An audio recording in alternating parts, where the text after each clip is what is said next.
Hi students, today we are going to see Civics Unit 7, the Judiciary. Today we are going to see Civics Unit 7, the Judiciary. நம்ம இன்னைக்கு judiciary அதாவது நீதிமன்றத்தை பற்றி இந்த லெசனில் பார்க்க போகிறோம். ஜுடிஷரினா நீதிமன்றம், சட்டம், அதுதான் நம்ம இந்த லெசனில் பார்க்க போகிறோம்.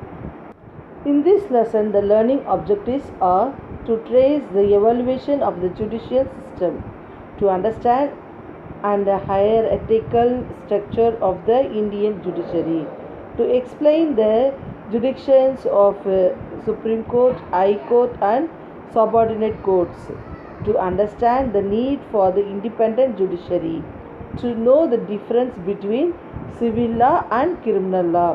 ஸோ இன்றைக்கி லெசனில் நம்ம மெயினாக நம்ம பார்க்க போகிறது என்னென்னா, எப்படி இவாலுவேஷன், எப்படி ஜூடிக்கல் உருவாச்சு, சட்டம் நீதிமன்றம் எப்படி உருவாச்சு, அதோட ஹிஸ்ட்ரி என்ன அப்படிங்கிறத பற்றியும், சுப்ரீம் கோர்ட்டு, ஹை கோர்ட்டோடைய டியூட்டி, அவங்களுடைய இது என்ன, எதுனால நமக்கு ஜுடிஷியரி தேவைப்படுது, கிரிமினல் கோர்ட்டுக்கும் லா சிவில் லாவுக்கும் என்ன டிஃப்ரென்ஸுன்னு தான் பார்க்க போகிறோம். Introduction. The judicial system of a country need to be efficient in order to ensure proper justice to all. India as a single, unified and integrated judicial system. Judiciary plays an important role as an organ of the government. It administrates justice, settles disputes, interprets laws, protections fundamental rights and acts as guardian of the constitution. So judiciary நார்மலாகவே என்ன, அது ஒரு அரசாங்கம் வச்சு main role அரசாங்கத்துக்கு தான் இருக்கும். இது ஒரு கவர்மெண்ட்டோட பெரிய ஆர்கன். இதில் அட்மினிஸ்ட்ரேஷன், ஜஸ்டிஸ் பற்றி, நீதி, எல்லாருக்கும் நீதி, மக்களை காப்பாற்றுறதுக்கு, எல்லாருக்கும் ஒழுங்குகளை அமைத்து கொடுக்கறதுக்கு இது ஒரு பெரிய வகையில் உதவியாக இருக்குது. நம்மளுடைய கான்ஸ்டியூஷன் தான் இதோடைய மெயின் கார்டியனாக இருக்குது அப்படின்னு சொல்கிறாங்க. Evaluation of Indian judiciary. எப்படி இந்திய ஜுடிஷரியோடைய பரிமாணம் எப்படி இருந்துச்சு. First judiciary during Asian period. நம்மளுடைய முன்னோர்கள் பழைய காலத்தில், பழமைய கற்காலம் சொல்லுவோம் இல்லையா, அந்த பீரியடில் ஜுடிஷரி எப்படி இருந்துச்சுன்னா, during Asian times the concept of justice was linked with religion. The king was regarded as the fountain head of justice. So பழைய காலத்துலலாம் என்னென்னா, கிங்கு தான் என்னது அவங்களுடைய பெரிய ஜஸ்டிஸாக இருப்பார். அவரு தான் அவர் சொல்கிறதா நியாயம், தீர்ப்பு அப்படின்னு சொல்லிட்டு நினைப்பாங்க. அதுதான் ஜுடிஷரியோடைய ஏஷியன் பீரியடில் மக்கள் ஃபாலோ பண்ண விஷயம். Most of the king's courts dispenses justice according to dharma, righteousness and duty. A set of conventional laws, dharmic laws, governs not only the individual but about the society. So இந்த king எப்படின்னா தர்மாவை ஒரு மெயினாக வச்சு தான் என்ன பண்ணுவாங்க, இந்த justice கொடுப்பாங்க, அவங்களுக்கு நீதி கொடுப்பாங்க. இது நியாயமானது தான், ஒரு இண்டிவிஜுவலை எந்த விதத்துலையும் பாதிக்கக்கூடாது, அட் த சேம் டைம் அந்த சொசைட்டிக்கும் எந்த பாதிப்பும் இல்லாததாக இருக்கணும் அப்படிங்கிற மாதிரி பார்த்து தர்மத்துக்கு ஏற்ற மாதிரி கொடுப்பாங்க அப்படின்னு சொல்கிறாங்க. இந்த judiciary during medieval period. Medieval period எப்படின்னா, இந்த Tughlaq period saw the completions of the code of civil procedure. It was called Fiqhul Farza Shahi. The code prescribed details of the procedures and the law in several matters. So என்னென்னா, துக்ளக் பீரியடில் court, civil court அந்த மாதிரி ஒரு சின்னதாக ஆரம்பித்து court மாதிரி வழக்காடுற இடம் அப்படிங்கிற மாதிரி ப்ரொசீஜர்ஸ் அங்கே லா அண்ட் ஆர்டரை ஃபாலோ பண்ணுவாங்க. It was written in Arabic and was translated into Persian. This was followed till the region of Aurangzeb, when it was replaced by Fatwa al-Maghri, written in 1670s. So 1670, அதாவது துக்ளக் பீரியடுக்கு அப்புறம் 1670 அவுரங்கசீப் வரைக்கும் இந்த மாதிரி தான் follow பண்ணாங்க. ஒரு சில அரபிக்கில் எழுதி அதை பேர்சினில் டிரான்ஸ்லேட் பண்ணி இந்த மாதிரி ரூல்ஸ் அண்ட் ரெகுலேஷன்ஸ் சின்னதாக இந்த சட்டத்திட்டங்களை வச்சுருந்தாங்க. எப்போது மெடிவல் பீரியடில். Judiciary during modern period. The Indian judiciary system and the laws we have today was formed by the British during the colonial rule in country. The beginning of Indian confined common law in traced back in 1727 under the Charter of 1726, when the Mayor's Court in Madras, Bombay and Calcutta were established by the East Indian Company.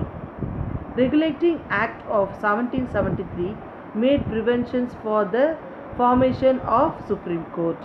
So Indian ஜுடிஷரியும் பார்த்தீங்கன்னா 1727 வந்து என்னது பிரிட்டிஷ்காரங்களால் அந்த colonial ruler டைமில் நம்ம நாட்டுக்கு இன்னும் தனிப்பட்ட ஒரு ரூல் வேணும் அப்படி சொல்லிட்டு அண்டர் த சாட் 1727 பேஸ் பண்ணி மேயர்ஸ், அதாவது சிட்டிஸ் பார்த்தா மெட்ராஸ், பாம்பே, கல்கட்டா அந்த மாதிரி இடத்துல இந்த ஈஸ்ட் கம்பெனிஸ் வந்து இந்த மாதிரி ஆக்டை கொண்டு வந்தாங்க.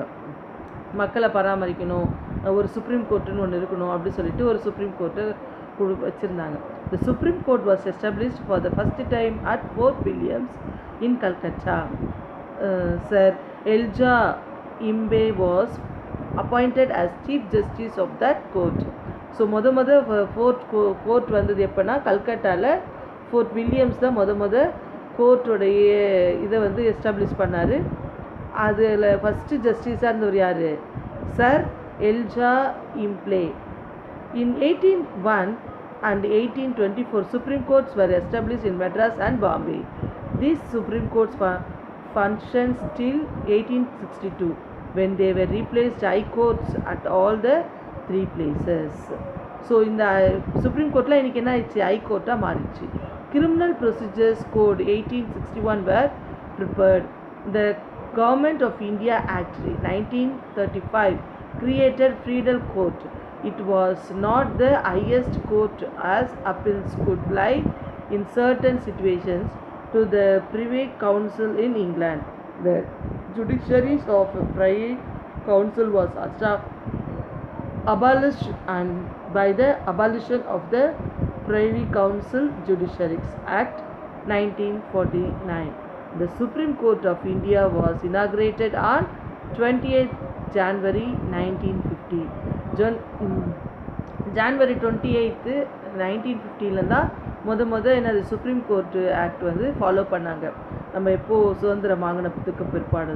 அதனால தான் நம்ம எப்போவுமே January 26th 1950 தான் நம்ம என்னது ரிப்பப்ளிக் ஆனோம் அப்படிங்கிறத சொல்கிறோம். Next, judiciary and constitutions. India formed its own constitutions among the noble aims and objectives of the constitutions. The founding fathers according the highest place to justice during British period. India had either law nor courts of their own, and both the law and courts had been designed for the colonial power. So British இருக்கும்போது ஜஸ்டிஸ்க்காக நமக்கு தனியாக ஒரு court and லா வந்து நம்மளே உருவாக்குறதுக்கு அவங்க time கொடுத்தாங்க. அந்த பீரியடில் தான் நம்ம என்ன பண்ணோம், நம்மளுடைய கான்ஸ்டியூஷனை டிசைன் பண்ணோம் அப்படின்னு சொல்கிறாங்க. இந்த constituent assembly members therefore try to ensure the independence of the court with full power of judicial.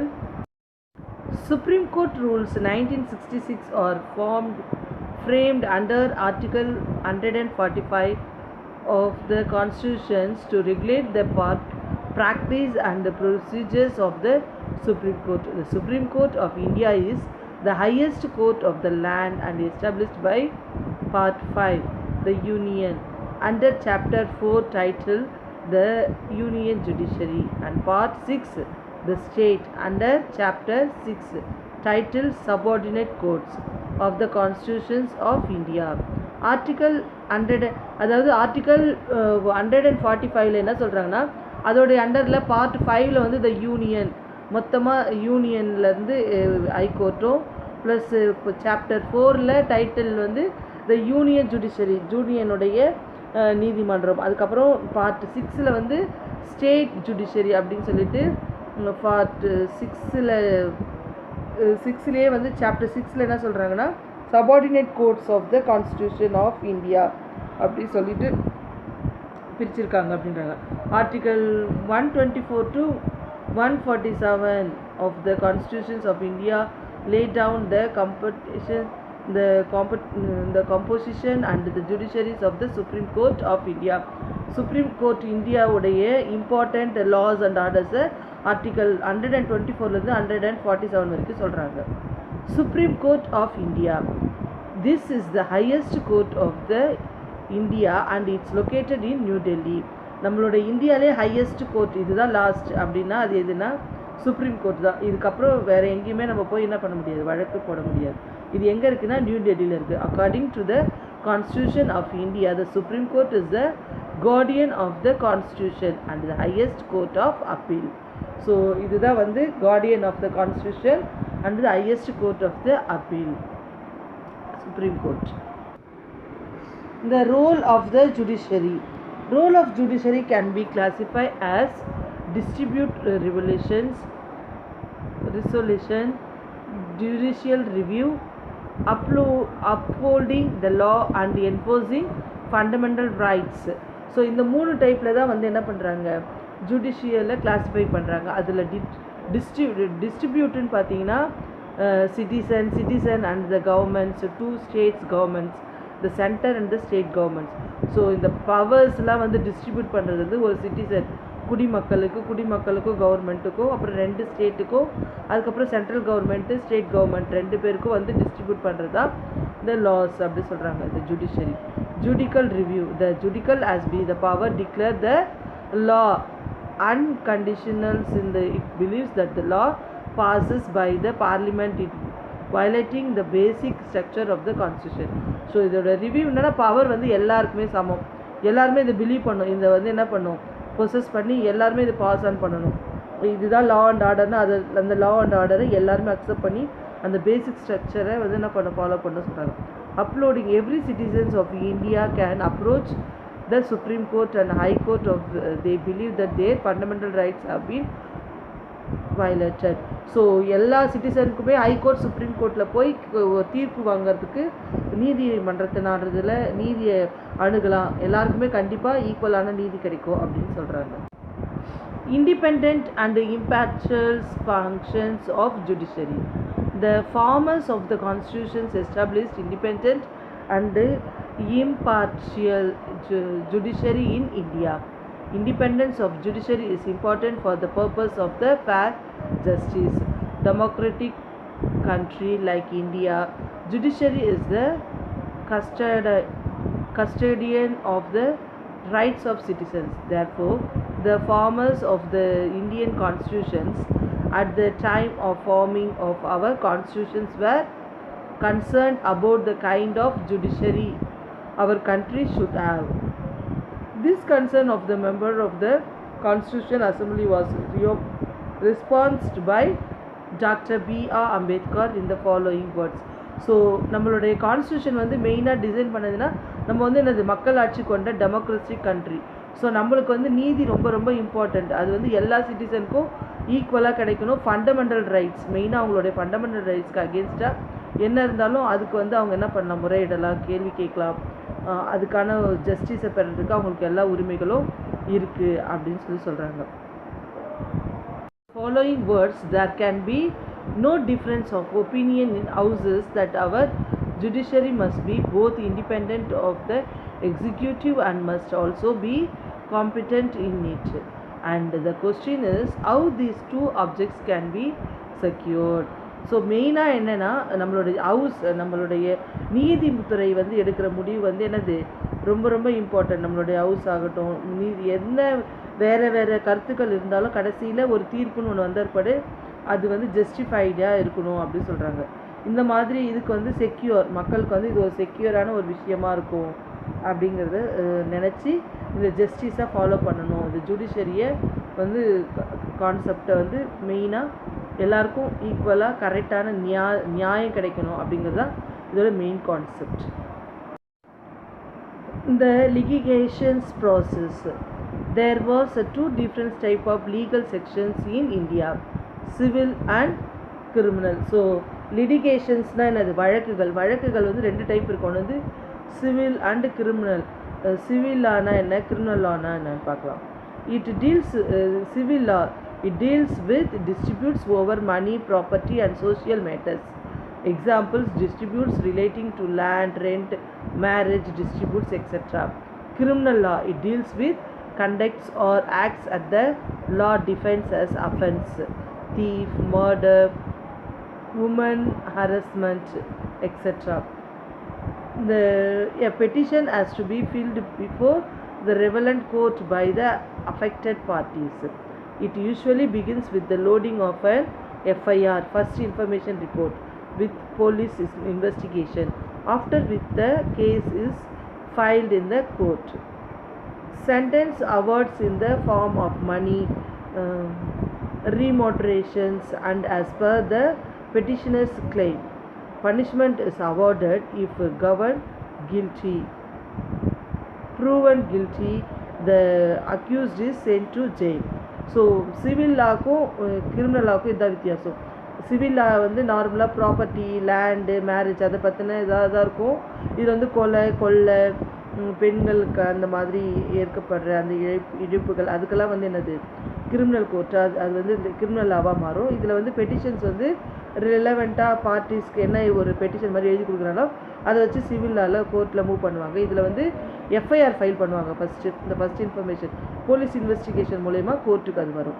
Next civil லாவில் வந்து அவங்க மணி வேணும், எனக்கு என்னோடய லேண்டு வேணும், அது திருப்பி கொடுங்க அப்படி சொல்லி பெட்டிஷனர் என்ன கிளைம் பண்ணுறாங்களோ அதை அவங்களுக்கு செட்டில் பண்ண பார்ப்பாங்க. இதில் வந்து கண்டிப்பாக அவங்களோட தப்பு ப்ரூவ் பண்ணால் அவங்க யார் வந்து அக்யூஸ்டோ அவங்களுக்கு வந்து கண்டிப்பாக ஜெயில் தண்டனை இருக்கும், பனிஷ்மெண்ட் இருக்கும் அப்படின்னு சொல்கிறாங்க. ஸோ இதுதான் சிவில் லாவுக்கும் கிரிமினல் லாவுக்கும் உள்ள வித்தியாசம். Conclusion: Judiciary plays a crucial role in the democratic state. Judiciary is the custodian of the Constitution and guardian of fundamental rights.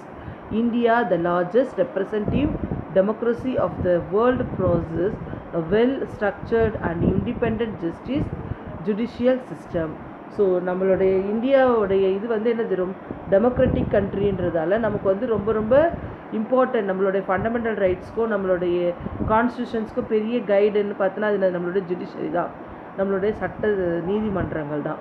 இது வந்து பெரிய வகையில் மதிப்பு தக்கதாகவும் இருக்குது. அட் த சேம் டைம் நல்ல ஸ்ட்ரக்சர்டாக நம்ம வந்து என்ன பண்ணிக்கிறோம், தனிப்பட்ட முறையில் வடிவமைச்சிருக்கிறோம் அப்படிங்கிற ஒரு பெருமை நம்மளுடைய ஜுடிஷியல் சிஸ்டத்துக்கு இருக்குது அப்படின்னு சொல்கிறாங்க. So here we complete the lesson, children. You will understand the lesson well. Thank you, children.